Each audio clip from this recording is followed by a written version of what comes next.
한국은 도로조차 제대로 깔려있지 않은 가난한 국가입니다. 이런 국가로 자전거 여행을 떠나는 건 정말 자살행위와 다름이 없다고요. 여기 그렇게나 가기 싫었던 한국에 등 떠밀려 오게 되었다는 자전거 선수 출신 프랑스 여성이 있습니다. 그리고 그녀는 한국에 도착함과 동시에 못 볼 꼴을 봤다는 듯 잔뜩 인상을 찌푸리고 마는데요. 전 세계에서 한국만큼 선진적인 인프라를 가진 국가도 없을 텐데 그렇다면 그녀는 대체 한국에서 어떤 장면을 목격했던 것일까요? 안녕하세요. 저는 프랑스 출신의 오드레라고 합니다.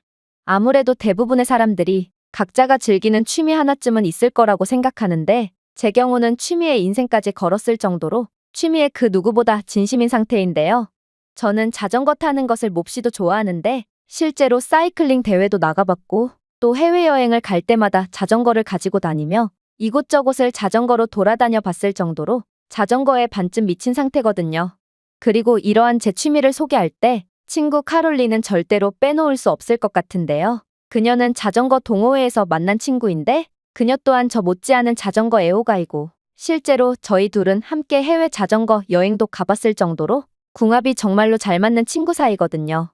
그런데 최근에 카롤린은 제게 뜻밖의 제안을 하나 건네왔습니다. 그건 바로 함께 한국으로 자전거 여행을 가자는 도저히 이해할 수 없는 제안이었는데요. 사실 그녀와 저는 중국에서 절대로 잊지 못할 경험을 했기에 저는 카롤린이 저를 놀리려고 일부러 이러나 싶은 생각마저 들었을 정도로 정말 어이가 없을 뿐이었어요. 중국은 이게 정령나라가 맞나 싶은 생각까지 들었을 정도로 상상을 초월하는 국가였고 저와 카롤린은 중국 여행을 이어나가면서 생명의 위협을 받은 적도 한두 번이 아니었거든요. 그런데 한국은 중국과 지리적으로 매우 인접한 국가기도 했고 저는 아시아에 대해 그다지 아는 바가 없었기 때문에 모든 아시아 국가들은 중국과 비슷할 거라는 편견을 가지게 되었습니다. 그러나 카롤린은 한국은 중국과 수준 자체가 완전히 다른 국가라고 주장하며 심지어 한국에서는 자전거를 따로 챙기지 않아도 충분히 만족스러운 자전거 여행을 이어나갈 수 있다는 뚱딴지 같은 소리까지 해오는 거 아니겠어요? 저는 그런 그녀의 말을 도저히 믿지 못했습니다. 일단 애초에 해외에서 자전거를 대여하기란 하늘의 별 따기 수준인데요.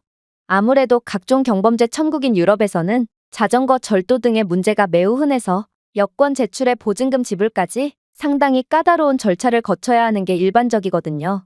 물론 한국에 대한 필요 이상의 극찬을 하는 그녀의 태도도 매우 미심쩍었죠. 아무래도 카롤린은 요즘 한국 드라마에 거의 빠져있다시피 했기에 한국에 대한 객관성을 완전히 잃은 모양이었는데요.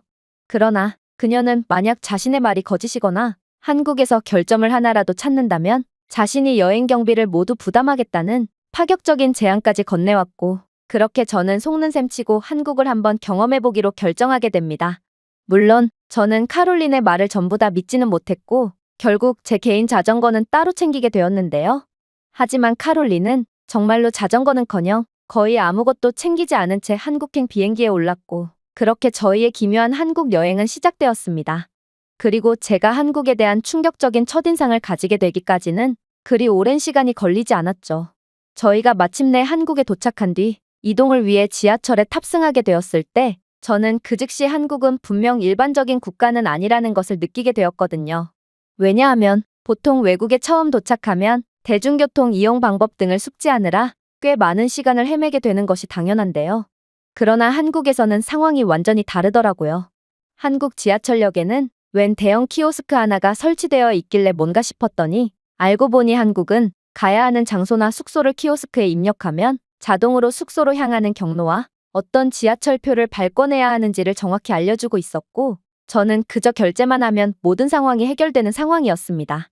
심지어 이 키오스크는 저희가 목적지역에서 하차한 이후 어떤 경로로 이동해야 숙소로 향할 수 있는지를 지도 노선으로 표시해주고 있었고 이러한 정보를 QR코드를 통해 스마트폰으로 전송까지 해주고 있었는데요. 저는 웬만한 나라는 전부 다 가봤을 뿐만 아니라 세계 기술 시장을 선도하고 있다는 많은 선진국들도 경험해봤지만 이 정도로 놀라운 기술력과 편의성을 구현해 놓은 국가는 단 한 번도 경험해보지 못했기에 그저 한국의 생각지도 못한 선진적인 면모에 깜짝 놀랄 수밖에 없었습니다. 하지만 한국의 놀라운 모습은 그저 시작일 뿐이었어요. 저는 키오스크가 전송해준 QR코드를 그대로 스마트폰으로 옮겨받았는데요. 그런데 QR코드의 정보를 전송받자마자 저는 뭔가 매우 이상한 점을 눈치채게 되었습니다. 바로 저희는 분명 공항에서 데이터를 구매하지 않고 곧바로 지하철로 이동했기에 데이터가 없는 이러한 상황에서는 QR코드의 정보를 전송받을 수 없어야 하는 게 당연했지만 놀랍게도 키오스크가 보내준 QR코드는 그대로 제 스마트폰으로 옮겨져서 저는 모바일 맵을 통해 구체적인 이동 경로를 파악할 수 있게 되었거든요. 도대체 이게 무슨 황당한 상황이란 말인가? 저는 그 자리에서 벙찔 수밖에 없었습니다.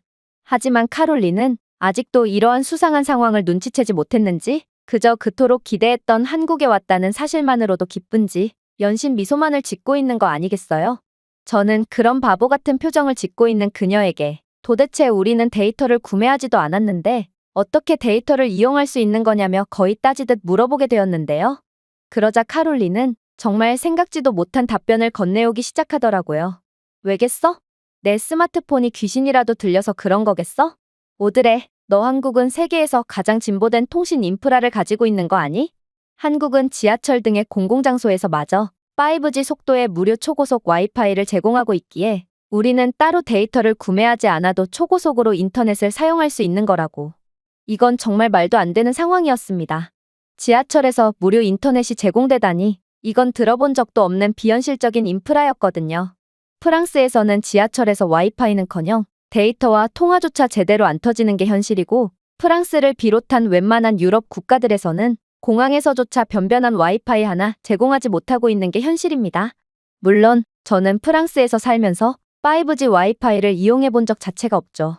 그런데 한국은 얼마나 부유한 국가길래 이러한 말도 안 되는 통신 인프라가 당연하다는 듯 구축되어 있을 수가 있는 건지 저는 한국에 오자마자 정말 까무러칠 정도로 놀랄 수밖에 없었습니다. 그러나 한국은 뭘 이 정도 가지고 놀라냐는 듯 제가 지하철에 탑승함과 동시에 또다시 믿을 수 없는 장면을 보여주기 시작했는데요. 왜냐하면 한국의 지하철 내부에는 자전거를 보관할 수 있는 전용 칸이 구비되어 있었는데 놀랍게도 그곳 자전거 전용 칸에는 자전거 마니아 중에서도 마니아들만 가지고 있다는 초고가의 자전거 한 대가 떡하니 주차되어 있었거든요. 그런데 문제는 이 자전거 주인은 대체 어디 갔는지 자전거를 지키고 있는 사람은 아무도 없었다는 것입니다. 이건 도대체가 말이 안 되는 상황이었어요. 유럽에서는 내 손에서 벗어난 물건은 내 것이 아니다 라는 말이 있을 정도로 이렇듯 고가의 자전거를 세워두고 잠시라도 한눈을 팔면 그대로 도둑 맞아 버리는 게 현실이거든요. 그런데 도대체 이 자전거 주인은 얼마나 강심장이길래 거의 자동차 한 대 가격과 맞먹는 자전거를 이렇듯 헌신짝처럼 방치해둘 수가 있단 말인가요? 하지만 놀랍게도 지하철이 이동함에 따라 수많은 한국인들이 열차에 타고 내렸음에도 이 자전거를 훔치려고 하거나 수상한 행동을 하는 한국인들은 단 한 명도 없었는데요. 한국인 승객들은 마치 이 자전거가 존재하지 않는 것처럼 행동했고 저는 자신의 물건이 아닌 것에는 관심조차 안 주는 한국인들의 모습에 크게 놀랄 수밖에 없었죠. 그도 그럴 것이 저는 중국에서 멀쩡히 도로를 달리고 있는데 난데없이 중국인들이 떼거지로 몰려와서 제 자전거를 강제로 빼앗으려고 하는 상황을 겪은 적이 있는데요. 정말로 저와 카롤린이 실력 좋은 라이더가 아니었다면 그대로 좀비 떼처럼 달려드는 중국인들에게 자전거를 빼앗기고 말았을 것입니다. 나중에 알고 보니 중국에서는 외국인을 습격해서 돈을 뜯거나 불법적인 통행료를 받음으로써 생계를 유지하는 전문적인 직업까지 존재하는 상황이라고 하더라고요. 그런데 중국은 가만히 있어도 물건을 훔쳐가는 상황임에도 한국은 제발 자신의 물건을 가져가 달라고 애원을 하는 미친 행동을 함에도 아무도 그러한 고가의 물건을 거들떠도 안 보다니 저는 한국인들은 대체 뭐 하는 사람들인가 싶어 경악을 할 수밖에 없었습니다. 얼마 후 밝혀진 이 자전거의 주인 또한 매우 놀라웠어요. 그는 자신의 자전거는 무슨 짓을 해도 절대로 도둑맞지 않을 것을 이미 잘 알고 있었는지 자전거와 멀찍이 떨어진 좌석에 앉아 세상 모르고 자고 있다가 이내 정신을 차리고 자신의 자전거와 함께 지하철에서 유유히 빠져나갔거든요. 어떻게 한국은 이 정도로 완벽한 신뢰의 문화가 구축되어 있는 건지 저는 이러한 믿기지 않는 장면에 벙찔 뿐이었고 카롤린은 그런 제게 자신이 한국은 수준이 다른 국가라고 말하지 않았냐며 핀잔을 주더라고요. 결국 저 또한 한국에 가져온 자전거를 지하철 자전거 보관대에 세워둔 채 편하게 이동할 수 있었고 그렇게 저희는 서울숲에 도착하게 되었습니다. 그리고 이곳에 도착하자마자 저는 카롤린이 왜 한국에서는 자전거를 가져올 필요가 없다고 말했는지를 완전히 이해할 수 있었죠. 왜냐하면 한국은 따릉이라는 공유 자전거 시스템을 구축해 놓은 상태였고 전에 봤던 한국인들의 놀라운 시민의식 수준 덕분에 공유 자전거 인프라가 성공적으로 유지되고 있었거든요. 일단 한국의 따릉이 정류장은 여권이나 보증금을 납부할 필요도 없이 대여 스테이션을 통해 직원의 도움 없이도 연중무휴로 자전거를 대여할 수 있게 되어 있었는데요. 보통 자전거 대여를 하려면 도난 문제 때문에 각종 귀찮은 절차를 거쳐야 하는 것은 물론이고 애초에 다른 나라들에서는 자전거 대여점 자체를 거의 찾아볼 수 없는 게 현실이지만 한국은 정말 세계와 완전히 동떨어진 듯한 놀라운 모습을 자랑하고 있더라고요. 그러나 한국의 놀라운 점은 이뿐만이 아니었습니다. 카롤린은 따릉이 앱을 통해 자전거를 대여했을 뿐만 아니라 앱은 AI 추천 기능을 통해 저희의 현재 위치인 서울숲에서 출발하는 경치가 좋고 인기가 많은 자전거 경로를 자동으로 추천해주고 있었거든요. 심지어 이러한 추천 기능에는 경로에서 열리는 각종 행사나 출퇴근 시간대의 수요 급증까지 예측하여 더욱 원활한 세부 경로를 지정해 주었기에 저는 한국의 모든 변수를 꿰고 있는 엄청난 기술력에 감탄할 수밖에 없었습니다. 유럽 최고의 선진국이라고 불리는 프랑스지만 프랑스는 이러한 세부 경로를 추천하는 AI 시스템은커녕 애초에 사용자를 위한 추천 알고리즘 기술조차 제대로 구현해내지 못하고 있는 상황이거든요. 차세대 기술인 AI 기술을 선도하고 있는 한국과는 달리 프랑스는 첨단 기술 분야에서 완전히 뒤처져 있는 게 현실인 것입니다. 그러나 한국은 뛰어난 기술력을 통해 사용자로 하여금 극강의 편의성을 보장하고 있었고 저는 어쩌면 이번 한국 여행에서 제 인생관 자체가 흔들리는 경험을 하게 될 수도 있을 거라는 생각이 들었어요. 그렇게 한국에서의 본격적인 자전거 여행이 시작되었죠. 그런데 카롤린이 빌린 공유 자전거에는 자동 적응형 조명뿐만 아니라 반사 코팅 및 AI 충돌 경고 센서 등 안전장치가 장착되어 있는 거 아니겠어요? 저는 여럿이서 함께 쓰는 대여 자전거에 이러한 안전장치가 달려있는 경우는 생전 처음 보고 그 즉시 이게 대체 왜 달려있는 거냐며 질문을 건네게 되었는데요. 그런데 카롤린은 이내 충격적인 답변을 해오더군요. 한국의 일부 지역에서는 안전장치가 부착된 따릉이를 시범 운영하고 있거든. 아무래도 한국은 공유 자전거 인프라를 계속해서 확대하여 교통 인프라 증진과 교통 체증 문제까지 해결하려고 하는 것 같아.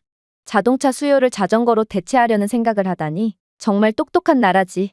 그런데 어떻게 한국인들은 이러한 안전장치를 보고도 훔쳐가지 않을 수가 있는 걸까?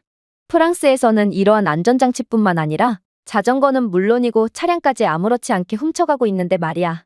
저는 그녀의 말을 듣고 그저 생각하기를 멈출 뿐이었습니다. 도대체 어떻게 이런 나라가 존재할 수가 있단 말인지 한국은 마치 환상 속에서나 존재하던 나라 같다는 생각이 들었어요. 물론 자전거를 이용하며 둘러본 한국의 풍경 또한 상당히 인상 깊었죠. 일단 서울은 분명 번화하고 고층 건물들이 즐비해 있는 완벽한 대도시였는데요. 그런데 서울 한복판에 있는 서울숲은 마치 도시의 낙원에 들어서는 것 같은 느낌이 들었을 정도로 화려한 꽃들과 울창한 나무들, 테마 정원들이 어우러져 번화한 도시에서 완벽하게 탈출하는 듯한 기분까지 느끼게 해주더라고요. 도시 한복판에서 사슴을 보는 것 또한 마법과도 같은 일이었고 저는 이렇게나 현대화된 도시 구조물에 어떻게 녹지 공간을 통합할 수 있었는지에 대해 감탄을 할 수밖에 없었습니다. 빽빽한 고층 건물들을 지나 서울숲의 나무 사이에 숨겨진 작은 전통 정자들을 마주하게 될 때면 마치 시간을 거슬러 올라가는 것 같은 느낌마저 들곤 했거든요. 그러나 제가 개인적으로 느낀 한국의 가장 놀라운 점은 따로 있습니다. 그건 바로 한국의 자전거 도로의 상태는 두말할 것 없이 세계 최고 수준이었다는 점인데요. 넓고 잘 관리된 자전거 도로는 차량 통행 및 보행자 전용 도로와 분리되어 있었을 뿐만 아니라 쉽게 식별할 수 있고 안전한 주행을 위해 명확한 색상으로 구분된 표면이 그려져 있었거든요. 물론 한국의 도로에는 각종 가드레일이나 도로 연석들이 설치되어 있어서 자동차들로부터의 물리적인 보호를 제공하고 있었죠. 사실 대부분의 선진국들에서 자전거 도로는 그저 아무런 안전장치 없이 방치되어 있을 뿐이기에 저는 한국의 이러한 우수한 모습에 더욱 깜짝 놀랄 수밖에 없었습니다. 그리고 카롤린은 제가 한국에서 연이어 감탄만 하는 모습을 보고 폭소를 하더니 이래도 한국이나 중국이나 별반 차이가 없다고 주장할 거냐면서 저를 놀렸는데요. 결국 저는 순간 중국에서의 경험이 떠올라 치가 떨려왔습니다. 중국은 자전거 도로와 일반 도로가 명확한 구분 없이 이어지는 경우가 많아서 넋놓고 자전거를 타다 보면 어느새 차량과 함께 달리고 있는 자신을 보게 되는데요. 물론 중국인 운전자들은 난폭운전과 과속운전으로 매우 유명하기에 이러한 자동차에 의한 충돌 사고로 사망하는 자전거 라이더 비율은 중국이 압도적인 세계 1위를 기록하고 있죠. 하지만 한국은 중국과는 수준 자체가 차원이 다른 국가였고, 저는 카롤린의 놀림에 아무런 반박도 못한 채 얼굴을 붉힐 뿐이었습니다. 또한 한국의 경우 자전거 도로 네트워크를 주거 지역과 학교, 직장, 공원 및 상점가 등을 통합하여 원활하게 연결했는데요. 덕분에 자전거 통근자들은 교외의 집에서 경치 좋은 강변과 그늘진 숲길을 포함하는 전용 경로를 통해 도심까지 자전거를 타고 이동할 수 있었습니다. 여기에는 자전거 타기를 운전의 대안으로 장려하여 도시 혼잡을 줄이는 한국의 천재적인 의도가 숨어 있었고, 저는 이런 게 바로 인프라의 중요성이구나 싶어 다시 한번 한국에 감탄할 수밖에 없었죠. 그러나 역시나 중국은 이와 정반대의 모습을 보이고 있을 뿐이었기에 저는 한국이 더욱 대단하게만 느껴졌어요. 중국에서 자전거 도로는 경고 표지판도 없이 갑자기 종료되어 자전거를 타는 사람들은 고속도로, 도랑, 막다른 골목, 낭떠러지와 같이 안전하지 않은 장소에 발이 묶이게 되는데요. 심지어 중국의 자전거 도로 한가운데에는 불법 건축물들이 들어서 길을 막고 있는 경우도 많고, 웬 가축들이 도로를 점거하고 있는 경우도 많아서 중국에서 자전거를 타려면 5분에 한 번꼴로 멈춰서 자전거를 끌고 이동해야 하죠. 중국에서는 하루가 멀다 하고 이러한 형편없는 도로에서 실족사를 당하는 사람들이 계속해서 발생하고 있음에도 중국 언론에서는 이런 내용을 보도조차 안 하는 것을 보니 중국은 이러한 자신들의 문제를 개선할 의지도 능력도 없고 이 나라는 도저히 답이 없다는 것을 알 수 있습니다. 하지만 한국은 중국과 지리적으로 매우 인접해 있음에도 중국과는 정반대에, 아니, 중국과는 비교도 안 되는 세계 최고의 인프라를 유지하고 있다는 점을 보고 저는 일전에 한국을 중국쯤밖에 안 되는 국가라고 섣불리 판단한 것이 떠올라 엄청난 수치심과 죄책감을 느낄 뿐이었어요. 그렇게 저는 여러 복합적인 감정을 느끼며 계속해서 세계 최고의 도로를 따라 이동했습니다. 그리고 저는 자전거 도로에 설치되어 있는 디지털 전광판을 봄과 동시에 경악을 금치 못하고 말았죠.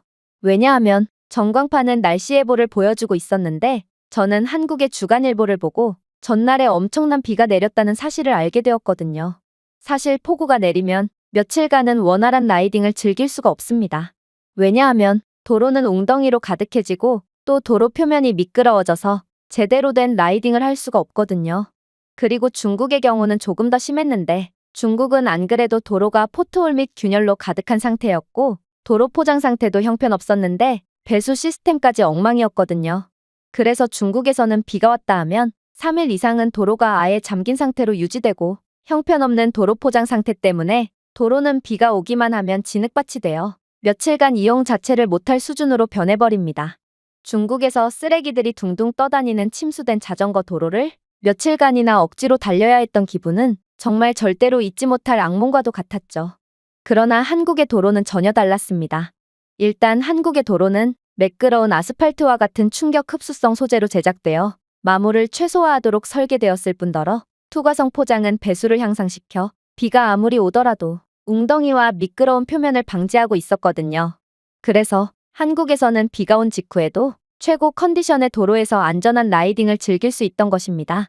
도대체 한국은 얼마나 부유한 국가면 이 정도로 훌륭한 인프라를 당연하다는 듯이 유지할 수가 있단 말인가? 저는 이제 놀라기도 지쳐 그저 멍하니 앞만 응시할 뿐이었죠.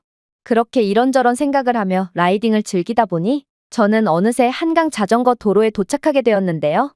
그리고 한강을 따라 달리면서 저는 한강이 얼마나 깨끗하고 평화롭고 넓게 느껴지는지에 경외심마저 느꼈고 물속에 비친 서울의 스카이라인 풍경에 감탄만 연발할 뿐이었습니다. 서울의 마천루는 강에 반사되어 자연과 현대가 완벽하게 조화를 이루고 있었거든요. 프랑스에서는 거의 볼 수가 없는 초고층 건물들이 서울의 번화함을 상징했다면 한강에서는 수상 스포츠를 즐기며 노를 젓는 사람들이 평화로운 느낌을 주고 있었고 이는 강변 공원의 푸르름과 도시의 다채로운 다리와 아름답게 조화되어 색다른 느낌을 주었죠. 또 한강에는 오리와 외가리도 서식하고 있는 것을 보니 한국이 한강의 자연을 유지하기 위해 얼마나 노력하고 있는지 감히 감도 안 올 정도였어요. 심지어 한강에는 다양한 벤치와 분수대와 같은 휴게 공간 또한 잘 조성되어 있었기에 한강은 그야말로 모든 한국인들이 잠시 쉬어갈 수 있는 핵심적인 휴게의 역할을 수행하고 있었죠. 그렇게 저는 한국의 다양한 아름다운 모습에 감탄을 하며 계속해서 이동했습니다. 그리고 이내 뚝섬 공원에 도착하자마자 화들짝 놀랄 수밖에 없었죠. 왜냐하면 한국은 한강공원별로 다양한 테마를 구성해 놓았기 때문에 같은 한강공원이라도 완전히 다른 매력을 자랑하고 있었거든요. 일단 뚝섬 한강공원은 활기찬 분위기와 문화공연부터 강변 휴게공간까지 다양한 액티비티가 구성되어 있는 상태였는데요. 한강의 음악 분수는 경쾌한 곡조와 함께 리드미컬한 움직임을 보여주고 있었고, 근처에는 현대 무용이 가미된 한국 전통 북놀이 공연이 펼쳐지고 있었기에 가족들과 관광객, 현지인들 모두가 이곳에서 즐거운 시간을 보내는 것 같았습니다. 화장실 인프라와 한국어와 영어로 표시된 이중 언어 표지판은 또 어떻고요? 보통 해외에서 자전거를 탈 때 가장 힘든 부분이 화장실과 표지판에 대한 부분인데, 웬만한 국가들에서는 유료 공중 화장실조차 거의 찾아볼 수가 없기에 어쩔 수 없이 길거리에서 용변을 해결해야 하는 경우가 대부분이거든요. 물론 중국에서야 모두가 길거리에서 아무렇지 않게 용변을 해결했기에 저는 중국에서 아무런 죄책감 없이 볼일을 해결할 수 있었지만, 아무튼 길거리에서 급한 볼일을 해결하는 건 원시인이 된 것 같은 느낌이 들어 정말로 다신 하고 싶지 않은 행동이죠. 그러나 한국은 눈만 돌리면 무료 공중 화장실을 찾아볼 수 있었고, 저와 카롤린은 라이딩 중간중간 휴식을 취하면서도 주기적으로 화장실을 들르면서 문명인으로서의 품위를 지킬 수 있었습니다. 그렇게 계속해서 한국에서의 라이딩을 즐기다 보니 시간은 어느새 흘러 밤이 되었습니다. 사실 저는 한국에서의 시간을 즐기다 보니 날이 어두워지는 것도 인지하지 못했기에 저는 순간적으로 공포에 질리고 말았는데요. 한국의 남모습은 분명 환상적이었지만 이 나라가 밤에도 안전하고 아름다운 모습을 보여줄 거라는 보장이 없었거든요. 사실 이건 당연한 부분입니다. 전 세계 어떤 국가든 한밤중에 라이딩을 하는 것은 자살행위와 다름없기 때문인데요. 일단 밤이 되면 치안이 매우 불안정해질 뿐만 아니라 중국 같은 경우 불안정한 치안에 더해 아예 도로에 가로등조차 없어서 쌩쌩 달리는 자동차에 의해 비명행사하기 딱 좋은 환경이거든요. 전기 보급률이 형편없이 낮은 중국에서는 밤만 되면 한 치 앞도 보이지 않는 칠흑 같은 어둠만이 가득하지만, 중국 정부에서는 예산 부족을 이유로 이러한 기본적인 부분조차도 전혀 개선하려고 하지 않고 있는데요. 심지어 각종 행사 등의 이유로 조명이 꼭 필요할 경우 중국 정부 측은 가로등을 설치하는 것보다 사람을 쓰는 게 훨씬 더 싸게 먹힌다며 어둠 속에서 사람이 직접 손전등을 들고 있게 함으로써 인간 가로등을 세우는 방식으로 밤을 밝히는 처참한 모습을 보여주고 있을 뿐입니다. 그러나 제가 중국에서의 경험이 떠올라 공포에 질려있자 카롤린은 아직도 한국을 의심하는 거냐며 저를 비웃기 시작했는데요. 그리고 실제로 한국은 완전히 밤이 깊어지자마자 놀라운 모습을 보여주기 시작했죠. 일단 한국의 도로는 발광 소재로 제작되어 전기 없이도 야광으로 차선과 자전거 도로를 표시해주고 있었을 뿐만 아니라 한국의 LED로 된 가로등은 모션 센서로 사람들을 인식해서 사람들이 지나갈 때는 더욱 밝은 불빛으로 시야를 확보해주고 있었습니다. 물론 한국의 치안도 세계 최고 수준이었죠.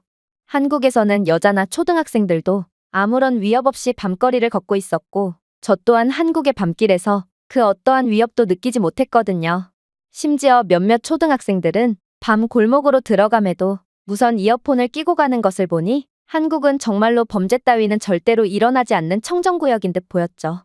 그렇게 저는 한국은 다른 선진국들과 비교하더라도 완전히 수준이 다른 국가임을 인정하게 되었고, 한국의 아름다움에 완전히 빠져버리고 말았습니다. 한국은 자전거 애호가로서 좋아할 만한 요소들을 전부 갖춘 최고의 선진국이었고, 저는 이런 나라에서 사는 기분은 어떨까 싶어서 한국인들에 대한 엄청난 부러움을 느낄 뿐이었죠. 물론 저는 카롤린의 말을 듣지 않은 탓에 계속해서 개인 자전거를 들고 다녀야 하는 불편함을 겪어야 하긴 했지만, 아무튼 한국은 단언컨대 제가 겪어본 국가들 중 최고였고, 저는 이 나라에 완전히 매혹되어 버렸습니다. 제가 준비해온 내용은 여기까지입니다.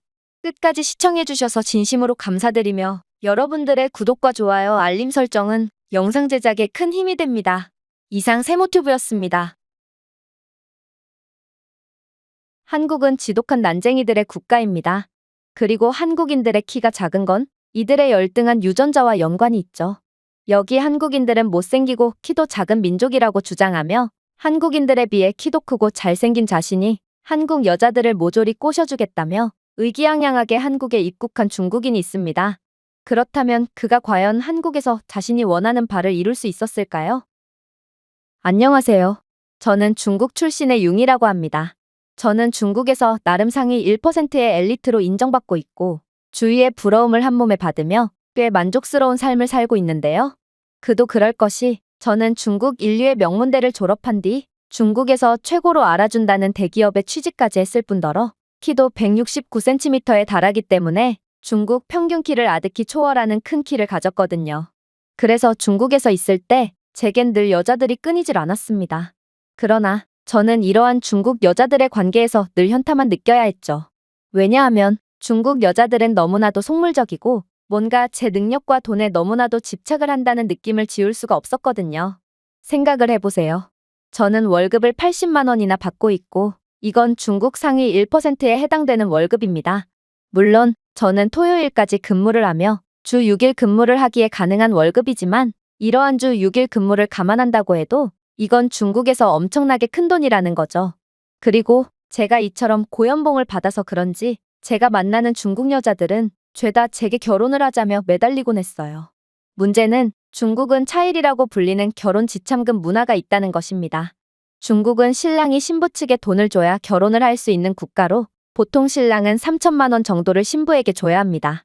그러나 제가 만난 여자들은 제게 1억 가까이 되는 큰 돈을 요구했고 저는 못생기고 키도 작은 중국 여자들에게 이 정도로 큰 돈을 지불하고 싶은 마음이 전혀 없었죠. 물론 저는 중국 상위 1%의 고연봉자긴 했지만 1억이라는 돈은 제가 평생을 벌어도 만져볼 수 없는 무지막지한 금액이었습니다. 그런데 키도 크고 능력도 좋은 제가 뭐가 아쉽다고 중국 여자 따위에게 이런 큰 돈을 바친다는 말인가요? 그러다 알게 된 게 바로 한국 여자였습니다. 저는 우연히 중국의 신문에서 한국의 처참한 생활 수준에 대한 기사를 보게 되었는데 한국인들은 극심한 가난 탓에 통 음식을 못 먹고 자랐고 여기에 한국인 특유의 열등한 유전자가 합쳐진 탓에 한국 남자의 평균 신장은 166cm 정도밖에 안 된다고 하더라고요. 한국 드라마 속에 잘생기고 키도 큰 사람들은 가난한 한국이 자신들의 후진성을 감추기 위해 선전 영상을 제작한 것으로 그러한 한국 배우들은 한국 정부 차원에서 선전용으로 쓰기 위해 몸 관리를 해주고 있기 때문에 키가 큰 것이고 대부분의 한국인들은 중국인들보다 머리 하나는 작은 게 현실이라고 했죠. 그리고 한국에는 결혼 지참금 문화 따위도 없다고 했기에 이건 제 상황의 안성맞춤처럼 보였습니다. 한국 여자들이 중국 여자들보다 훨씬 예쁘고 순하다는 건 모두가 알고 있는 사실인데 만약 이런 여자들을 결혼 지참금도 내지 않고 데려올 수 있다면 이건 남는 장사라고 할 수 있거든요. 물론 한국 여자들 입장에서도 땡 잡은 셈이었죠. 한국 남자들보다 훨씬 더 키가 크고 월급을 무려 80만 원이나 벌어오는 저를 과연 누가 마다한다는 말인가요? 심지어 한국인들은 중국인들을 존경하고 있다고 들었고 또 저와 결혼을 하게 된다면 한국인들의 꿈의 언어로 여겨진다는 중국어도 배울 수 있으며 한국인들이 그렇게나 바라마지 않던 중국 국적까지 취득할 수 있는 절호의 기회였기에 분명 한국 여자들은 저와 결혼을 하고 싶어 안달일 거라 확신했어요. 그래서 저는 한국 여자를 꼬시기 위해 연차를 사용한 뒤 한국으로 가기로 결정하게 됩니다. 그리고 그렇게 한국으로 가는 비행기 안에서 저는 저만의 행복한 상상의 나래를 펼쳤죠. 사실 중국인들 중 비행기를 타본 경험이 있는 사람들은 인구의 단 0.1%에 불과한데요. 평균 월급이 20만 원도 안 되는 중국에서는 비행기 값을 감당할 수 있는 사람들이 거의 없거든요. 중국이 이 정도니 한국은 더욱 상황이 열악하리라는 건 너무도 당연했고 저는 비행기를 타고 해외까지 갈 수 있는 능력자기에 더욱 많은 한국 여자들이 제게 구애를 할 거라고 생각했습니다. 그리고 아무래도 한국과 중국은 지리적으로 인접해 있기도 하고 또 역사적으로 봤을 때도 한국은 사실상 중국의 속국과 다름없는 국가이므로 한국인과 중국인의 외모는 비슷하게 생겼을 거라고 생각했는데요. 그래서 저는 한국인들이 저를 우러러볼 수 있도록 제가 중국인인 것을 최대한 티를 내고 다녔죠. 중국 국기가 그려져 있는 중국 축구 국가대표 유니폼을 입은 것은 물론이고 배낭에도 중국 국기 스티커를 붙임으로써 한국 여자들이 제게 더욱 많은 관심을 가지도록 조치를 취했어요. 그러나 그렇게 부푼 꿈을 안고 한국 공항에 도착한 저는 그 즉시 경악을 할 수밖에 없었습니다. 왜냐하면 열등한 유전자를 타고난 한국 남자들은 그렇게나 왜소하고 키가 작다더니 적어도 공항을 돌아다니는 한국 남자들은 저보다 머리 2개는 더 컸을 뿐만 아니라 얼굴도 매우 세련되게 생겼고 또 패션 센스도 남달랐거든요. 물론 한국 여자들도 듣던 대로 매우 예쁘고 키도 컸지만 적어도 한국 남자들의 겉모습을 보면 비교적 못생기고 키도 작은 중국 남자들은 아예 이들과 경쟁조차 안 될 것처럼 보였습니다. 이런 말은 정말로 하고 싶지 않았지만 제가 굳이 중국인임을 티를 내지 않고 다녀도 한국인들은 얼굴만 봐도 중국인과 확연히 구분이 갔고 저는 그렇게 현타가 와서 그 즉시 중국 국기가 달려있지 않은 옷으로 갈아입어 버렸습니다. 그러나 저는 아직 기회가 남아있다고 생각했어요. 왜냐하면 한국은 분명 겉으로 보이는 것에 미쳐있는 국가라고 했고 공항처럼 외국인들의 눈에 잘 띄는 곳의 경우 어김없이 한국 정부 측에서 관리하는 키가 크고 잘생긴 배우들이 섭외되어 돌아다니고 있다고 했거든요. 그래서 제가 공항을 벗어나게 된다면 이렇듯 한국 정부 측에서 고용한 배우들은 더 이상 볼 수 없게 되리라고 생각했습니다. 하지만 그렇게 제가 도망치듯 한국의 청계천으로 향했을 때 저는 다시 한번 깜짝 놀랄 수밖에 없었습니다. 이곳에서 돌아다니는 한국인들 또한 키가 매우 컸고 또 훤칠한 외모를 자랑하고 있었거든요. 저는 한국에서 한국의 노인들보다도 키가 작고 왜소했으며 이건 한국인들은 열등한 유전자를 가졌고 키도 매우 작다고 주장했던 중국 언론들이 전부 거짓말을 했다는 소리였습니다. 그러나 저는 포기하지 않았습니다. 모름지기 남자라면 외모가 아닌 능력으로 증명해야 하는 거 아니겠어요? 적어도 저는 한국인들보다 10배는 더 많은 돈을 벌고 있고 또 애초에 청계천이라는 강 자체가 속국 한국을 가엾게 여긴 중국이 지원 사업을 펼침으로써 만들어진 강이기에 돈 많은 나라에서 온 저는 한국에서 존경을 받을 수 있을 게 분명했습니다. 하지만 뭔가 이상했어요. 분명 중국 언론에서는 한국은 너무 후진국이라 강을 온전히 관리할 능력조차 없기 때문에 중국이 큰 돈을 들여 청계천을 복원해 준 거라고 주장했지만 저는 청계천을 보면 볼수록 그러한 중국 언론의 주장은 전부 거짓말이라는 생각밖에 안 들었거든요. 그도 그럴 것이 청계천에는 웬 드론이 순찰을 하며 주위의 쓰레기들을 수거해가고 있었는데요. 그리고 설명을 자세히 살펴보니 이건 한국이 자체 개발했다는 AI 청소 드론이었고 이 드론은 쓰레기를 수거하는 동시에 첨단 센서로 수질을 모니터링하며 지속적인 강의 수질 관리를 가능하게 하고 있더라고요. 또한 이러한 한국이 자체 개발한 드론은 한국의 다른 강에도 배치되어 있다고 했고 수심이 깊은 강의 경우 AI 기반 감시 시스템을 통해 익수자를 포착하고 관련 부서에 실시간 알림을 보내주는 기능까지 있다고 했는데요. 이건 중국의 기술력으로는 절대로 구현해낼 수 없는 최첨단 기능이었기에 저는 중국이 한국을 도와줬다는 사실 자체에 의구심을 가질 수밖에 없었습니다. 중국 또한 이러한 드론 개발을 시도하긴 했으나 쓰레기를 주워야 하는 드론은 시민들의 머리카락을 쓰레기로 잘못 인식하고 난데없는 시민들의 머리카락을 죄다 뽑아버리는 대참사를 일으켰거든요. 심지어 아이스크림을 먹거나 음료수를 마시는 시민들의 음식을 쓰레기로 인식하고 죄다 훔쳐서 달아나고 있기에 중국인들은 이러한 드론을 골동품으로 여기며 드론이 다가오는 낌새가 보이면 돌까지 던져대고 있는 상황입니다. 이게 바로 중국의 처참한 수준의 AI 및 인식 기술의 현실인 것이죠. 하지만 한국의 기술력은 제가 중국 언론에서 보던 열악한 수준이 아니었는지 놀랍도록 정교하고 최첨단의 모습을 자랑하고 있더라고요. 물론 한국의 놀라운 점은 이뿐만이 아니었습니다. 청계천은 서울 한복판에 만들어져 도시와 자연이 놀랍도록 아름답게 조화되어 있었거든요. 그리고 청계천 물은 어찌나 깨끗하던지 청계천은 분명 도시 중심에 있는 강이었음에도 각종 물고기와 조류들의 삶의 터전이 되고 있었죠. 결국 저는 이러한 완벽한 강의 상태를 보자마자 청계천은 절대로 중국의 지원으로 만들어진 강이 아니라고 확신하게 되었는데요. 중국의 강은 생물이 도저히 살 수가 없을 정도로 지저분하거든요. 중국은 수도 인프라가 형편없는 곳들이 많아서 강은 곧 집에 물조차 안 나오는 시민들의 공용 목욕탕쯤이 되어 사람들은 강에서 샤워를 하거나 빨래를 하고 심지어 화장실처럼 이용하는 사람들도 많습니다. 그런데 한국은 이러한 자신들의 자연을 놀랍도록 잘 보존하고 있다니 저는 이것만 봐도 한국인들의 시민의식 수준과 경제력 수준을 어느 정도 가늠할 수 있을 것 같아서 머리를 감싸 줄 수밖에 없었습니다. 하지만 엎친 데 덮친 격으로 한국은 더욱 놀라운 모습을 보여주기 시작했는데요. 왜냐하면 청계천 주변에는 무인 카페까지 존재했고 저는 중국에서는 절대로 존재할 수 없는 이러한 카페의 모습을 보고 그저 두 손으로 입을 틀어막을 수밖에 없었거든요. 무인 카페라니 중국에서 이런 미친 시스템을 도입했다간 1시간도 안 돼서 사람들이 좀비 떼처럼 몰려들 것이 분명하고 현금과 커피 그리고 커피 기계까지 모조리 분해해서 훔쳐갈 것이 분명합니다.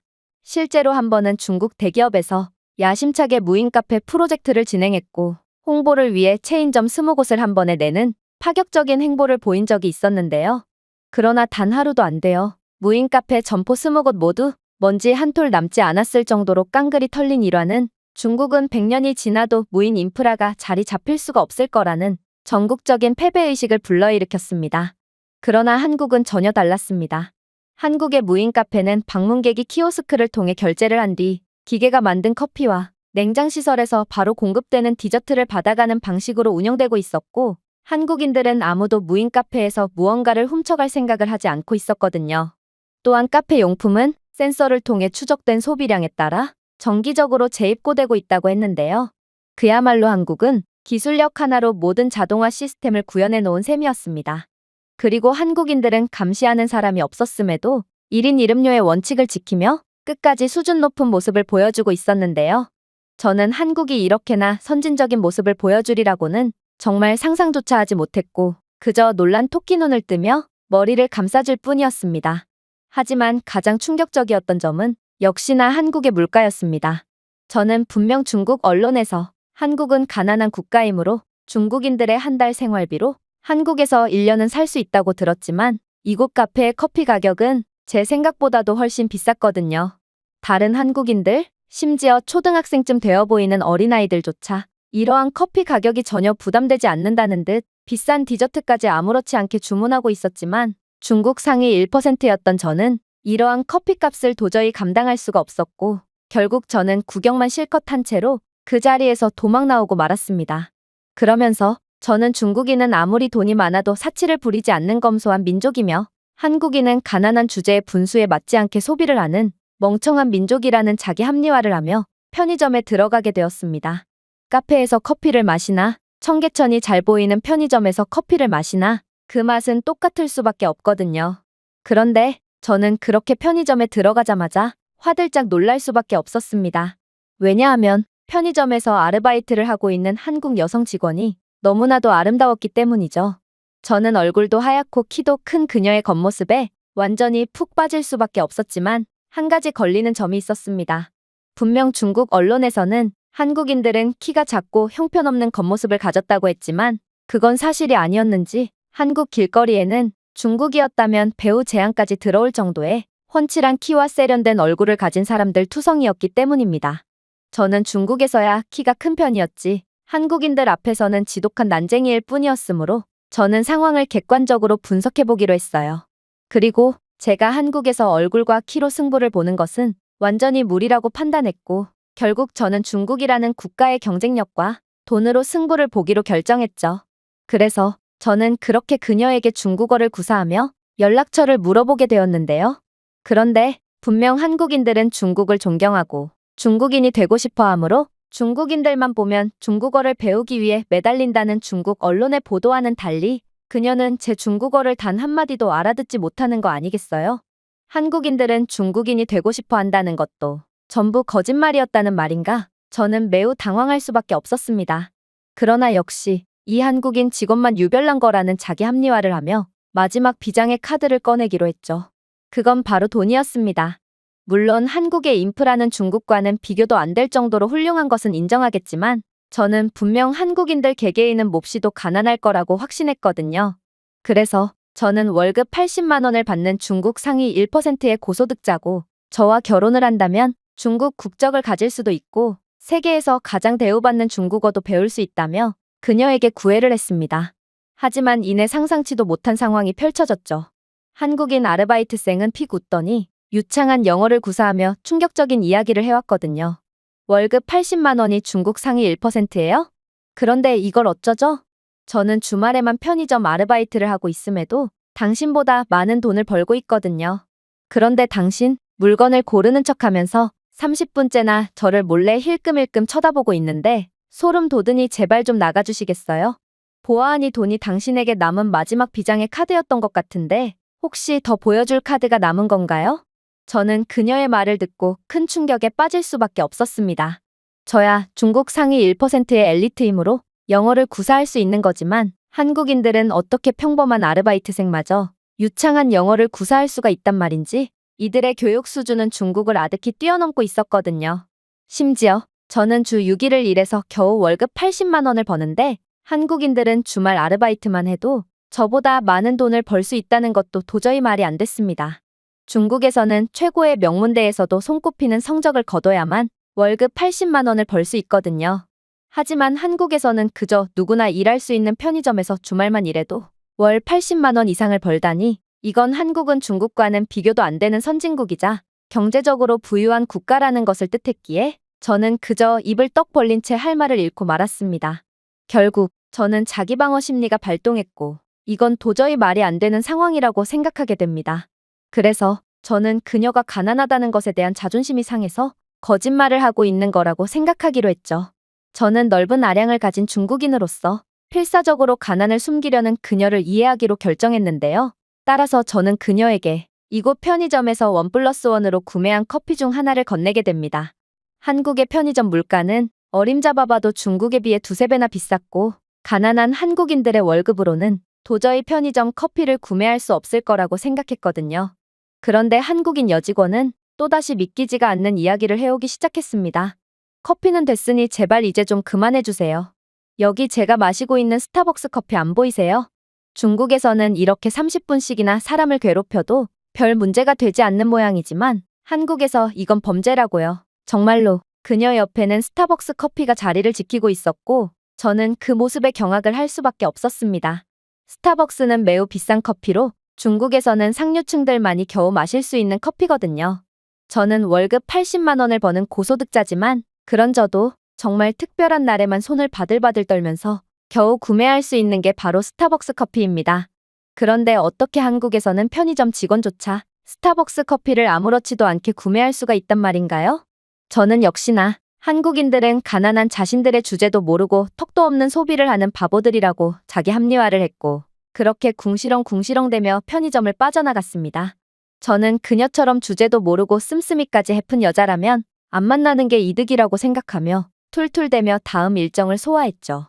그런데 제가 그렇게 지하철을 탑승하기 위해 이동할 때 저는 충격적인 장면을 목격하게 되었습니다. 바로 한국에서는 길거리 한복판에 웬 지하로 내려가는 엘리베이터가 존재했기 때문인데요. 그리고 멀쩡한 사람들은 엘리베이터를 거들떠도 안 보고 꼭 노약자들만 엘리베이터에 탑승하곤 했기에 저는 이게 대체 무슨 용도인지 궁금해지기 시작했어요. 결국 저는 이러한 길거리 한복판에 존재하는 수상한 엘리베이터를 탑승해보기로 했죠. 그리고 엘리베이터가 도착한 곳에서 저는 머리를 감싸준 채 충격의 도가니에 빠질 수밖에 없었습니다. 왜냐하면 이 엘리베이터는 지하철로 향하는 엘리베이터였거든요. 아니, 어떻게 한국은 지하철의 에스컬레이터에 더해 엘리베이터까지 구비해 놓을 수가 있단 말인가요? 심지어 이 엘리베이터는 본래의 목적에 맞게 노약자들만 이용하고 있다는 것도 매우 놀라웠어요. 중국에서는 노약자에 대한 배려는 절대로 찾아볼 수 없지만 한국에서는 이러한 노약자에 대한 존중과 배려가 당연하다는 듯이 지켜지고 있었거든요. 중국 지하철은 다양한 인프라가 설치되어 있는 것처럼 보이지만 사실 에스컬레이터는 전력 부족으로 인해 멈춘 지 오래고, 장애인 배려 시설 또한 그저 무늬만 갖춰놓았지 실제로는 동작 자체가 안 되는 경우가 태반인데요. 그래서 중국 지하철에 탑승하려면 진작에 계단처럼 변해버린 에스컬레이터를 일일이 걸어 내려가거나 올라가야 하는 수고를 감내해야 합니다. 하지만 한국은 엘리베이터뿐만 아니라 에스컬레이터도 정상적으로 작동하고 있었고, 저는 한국의 놀라운 인프라와 시민의식에 감탄만 할 뿐이었습니다. 그러나 한국에 정말로 놀라웠던 점은 따로 있었어요. 바로 제가 지하철 승강장으로 내려가자 한국인들은 놀랍도록 질서정연한 모습으로 지하철을 기다리고 있었기 때문인데요. 한국인들은 지정된 구역에 줄을 서서 열차에서 내리는 승객이 전부 내릴 때까지는 옴짝달싹하지 않았고, 승객들이 전부 내리고서야 지하철에 탑승하며 질서를 지켰죠. 좌석 양보는 또 어떻고요? 한국인들은 너무나도 당연하다는 듯 노인 승객이나 임산부 등에게 자리를 양보했고, 심지어 지하철 좌석에는 노약자석과 임산부석이 구비되어 있기까지 했습니다. 부끄럽지만 중국 지하철에서는 이러한 노약자에 대한 자발적인 자리 양보나 배려석 따위는 절대로 찾아볼 수 없고, 만약 배려석을 구비해 놓는다고 하면 폭동이 일어날 게 분명한데요. 애초에 중국에는 배려나 양보라는 개념이 없고 서로가 서로에게 사기를 치지 않으면 살아남을 수가 없는 사회 구조가 형성되어 있기에 생판 모르는 남에게 자리를 양보해줘야 한다는 개념 자체를 이해하지 못하는 것입니다. 그러나 한국은 이러한 배려를 주고받는 게 너무나도 당연한 문화가 형성되어 있었고, 저는 저도 모르게 이런 나라에서 한번 살아보고 싶다는 바보 같은 망상을 해버렸죠. 중국 지하철과는 달리 한국인들은 객실 내부에서 끝까지 정숙을 유지하며 매너를 지켰다는 것도 놀라웠는데요. 이렇듯 저는 모든 것이 예상과는 달랐던 한국에서 계속된 논란만을 반복하며 일정을 이어나갔습니다. 그런데 이러한 감탄도 잠시, 저는 곧 생각지도 못한 위기에 처하고 말았습니다.